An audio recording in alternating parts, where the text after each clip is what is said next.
Hi, my name is Brandi Slone, and my grant is titled Making Sense of Reading, Hands-on Reading in a Hands-Off World. So over the past year, I've been refining and focusing on my reading instruction. During this time, my biggest concern and focus has been working towards keeping the love of reading in students as they progress through grade levels. So what I've noticed by teaching in primary is that students automatically love math, but it's not the case with reading. Reading is a struggle.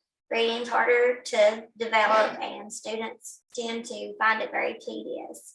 So the year before last, I really focused on my math instruction, especially when we were virtual learning. And I've really made math more hands-on, and I found that while we were virtual, my students were still able to learn at a high level in comparison to how they were in person.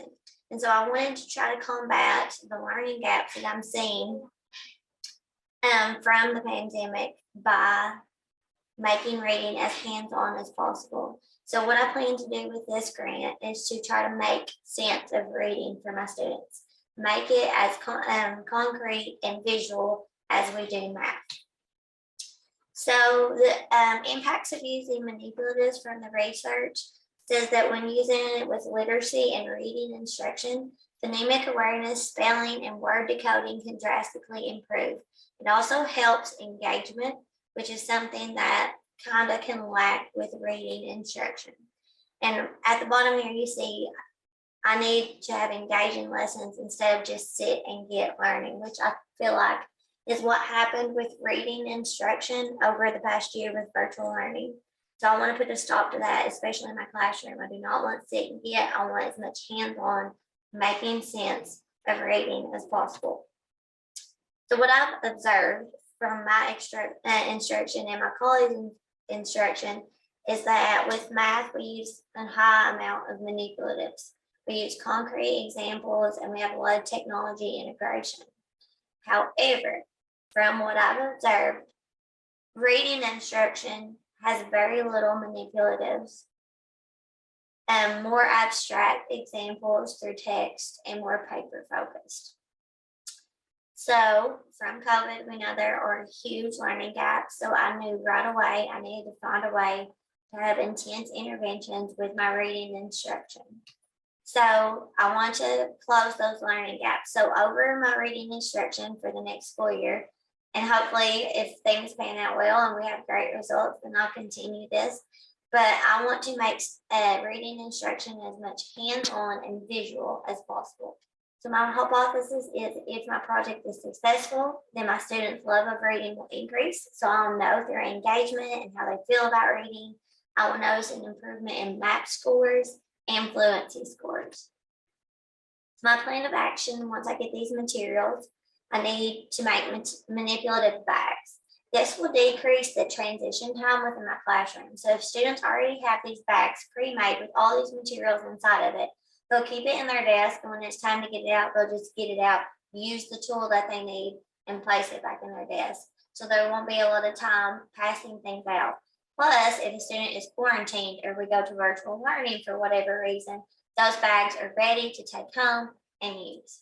Now, there's some materials on this list that are for STEM purposes, and what we're going to ask for is a Hummingbird Kit, and you'll see that hummingbirds really allow your reading and your artwork to come alive. So some of the materials that I plan on using for phonemic awareness and word decoding with spelling would be the poppets, which are very popular right now. But I've also been looking into the science of reading, and they suggest using a mirror to articulate the sounds. So they say that students can comprehend sounds and produce them better when they see it visually. So that ties back into the visual aspect that I want to include in my reading instruction. So these mirrors will allow students to look at their mouth, articulate the sound, and remember the placement of their mouth. Speech is also a huge issue that continues to grow in primary levels, and it really holds students back in terms of reading, fluency, spelling, and word decoding. So I'm hoping that I can kind of highlight that speech aspect of our reading as well. I also plan on purchasing some more manipulative and boxes for centers in our guided reading. And then up top here is the Hummingbird Kit. So you see it has circuits, lights, wheels. That will allow students to bring their artwork to life while incorporating the STEM aspect. So over the summer, we did a project with the story, The Boy Who Harnessed the Wind. And so from that, we made those circuits and the lights, and we created a windmill. So that kind of tied in with our comprehension aspect and bringing that story to life. So I plan on creating individual bags. And here is my timeline. So by November, I want my items ordered. By December, I want to have received all materials, collect them and organize them, and distribute them to students. Then I'll begin implementing these materials within daily lessons, assessments, and questioning. By March, I will collect and analyze data prior to receiving these materials and post receiving these materials, and kind of compare MAP scores from before materials to after materials. So this is how I plan on evaluating this project. I'll be combining these manipulatives with technology in my reading and instruction, and I'll be comparing scores from the beginning of the year to scores at the end of the year. I also plan on administering a survey to parents and students. So students will be asked, how do you feel about reading? Do you prefer reading or math? Do you think you would enjoy reading more if it was more hands-on, if you had more tools to use? And then I would ask parents, how does your child feel about reading?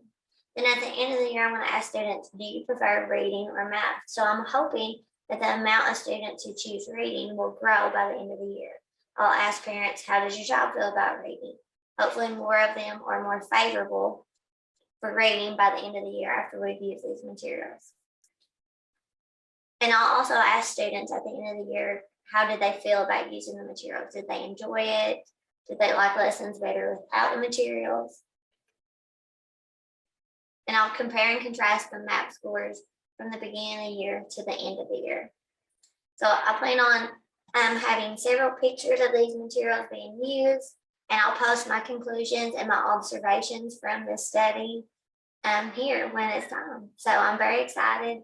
We're all very appreciative of these materials that we're going to get and the chance to buy what our classroom needs. So we're very thankful to KBEC.